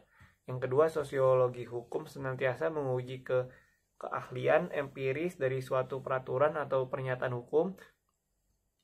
Pernyataan yang bersifat khas di sini, bagaimanakah dari kenyataan peraturan itu. Perbedaan yang besar antara pendekatan tradisional dan normatif dan pendekatan sosiologis adalah bahwa yang pertama adalah hukum, sedang yang kedua senantiasa menguji dengan data. Yang ketiga, sosiologi hukum tidak melakukan penelitian terhadap hukum, tingkah laku yang menaati hukum dan menyimpang dari hukum sama-sama merupakan objek pengamatan yang setara. Pendekatan demikian ini sering menimbulkan paham seolah-olah sosiologi hukum rajin membenarkan praktik-praktik yang menyinggung atau melanggar hukum. Objek sasaran di sini adalah badan-badan yang terlihat kegiatan penyelenggaraan hukum seperti pembuat undang-undang, pengadilan, polisi, advokat, dan sebagainya. Pembuatan undang-undang di sini dilihat dari manifestasi dan kelakuan manusia yang karenanya faktor-faktor keadaan identitas yang berperan itu perlu diamanati seperti usia pada anggotanya, pendidikan, dan faktor-faktor lainnya. B. Objek atau sasaran sosiologi hukum. Objek sasaran ialah badan-badan yang terlihat dalam kegiatan penyelenggaraan hukum seperti pembuat undang-undang, pengadilan, polisi, advokat, dan sebagainya. Untuk mengetahui bagaimana sikap sosiologi hukum terhadap bidang-bidang yang dipelajari, maka bentuk pertanyaan yang menundakan seperti yang diajukan oleh Prof. Dr. Sujipto Raharjo dalam bukunya yang berjudul Ilmu Hukum pada 1982.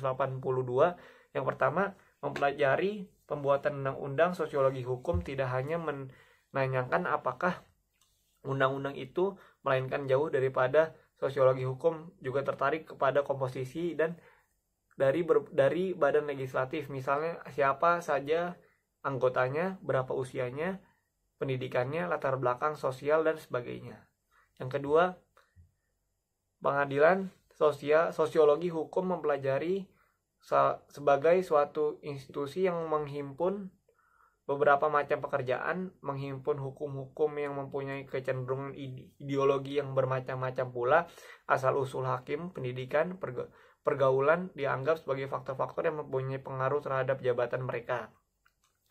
3. Bidang advokat atau pengacaraan juga merupakan bidang yang sangat menarik bagi sosiologi hukum. Ia mengamati perorganisasian sosial dari hukum dan apakah sesungguhnya yang bisa diharapkan dari advokat. Advokat dapat mempunyai dua fungsi. Di satu pihak sebagai perjuangan hukum dan di lain pihak sebagai seseorang penguasa menjalankan pengacaraan secara komersial. Bagaimanapun juga sosiologi hukum memverifikasinya. Pola-pola hukum yang telah dikukuhkan dalam bentuk-bentuk dijalankannya sosiologi hukum yang berusaha untuk mengupas hukum sehingga hukum itu tidak dipisahkan dari praktik penyelenggaraannya. Tidak hanya bersifat kritis, melainkan juga kreativitas ini terletak pada kemampuan untuk menunjukkan adanya tujuan-tujuan serta nilai-nilai tertentu yang ingin dicapai oleh hukum itu sendiri. Kemudian ada bab 31, psikologi hukum. Psikologi hukum adalah suatu cabang pengetahuan yang mempelajari hukum sebagai suatu perwujudan dari perkembangan jiwa manusia. Psikologi hukum ilmu pengetahuannya tentang perilaku manusia atau human behavior. Maka dalam kaitannya dengan studi hukum, ia melihat hukum sebagai salah satu pencerminan perilaku manusia. Sebagai contoh, hukum pidana misalnya merupakan bidang hukum yang berkaitan dengan psikologi seperti tentang paksaan psikologis, peranan sanksi pidana terhadap kriminalitas, dan sebagainya yang menunjukkan hubungan antara hukum dan psikologi. Jerome Frank dalam bukunya Law and the Modern Mind pada tahun 1930, ia mengupas bahwa apa yang disebutkan sebagai suatu mitos dasar dalam hukum. Frank melihat bahwa hukum itu tidak akan pernah bisa memuaskan keinginan untuk memberikan kepastian. Menurut Frank, masalah ini tentunya tidak akan berakhir pada sesuatu yang nyata, melainkan menginginkan sesuatu yang tidak nyata atau unreal. Dalam hal ini menarik pelajaran dari karya-karya tentang psikologi anak-anak dari Frank atau Piaget, khususnya yang menyangkut soal ketergantungan kepada seorang ayah dan dari seorang anak, dan hasil ketergantungan demikian pada anak tersebut menjadi dewasa menjadi kecenderungan atau hanker pada pengganti sang ayah. Kemudian ada bab 32, sejarah hukum. A. Pengertian.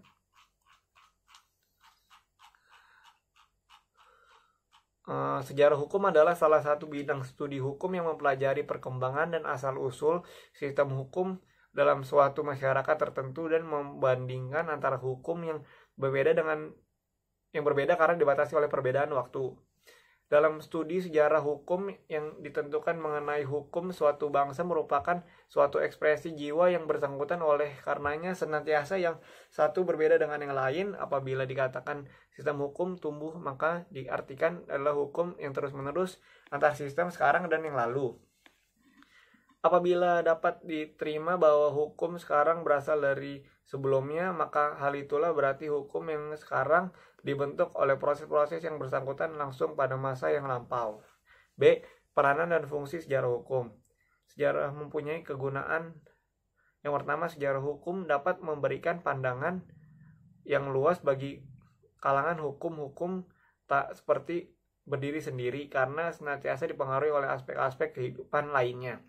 Yang kedua, hukum sebagai kaidah merupakan patokan kelakuan atau sikap tindak yang sepatutnya patokannya tersebut memberikan pedoman bagaimana seharusnya manusia berperilaku dan bersikap.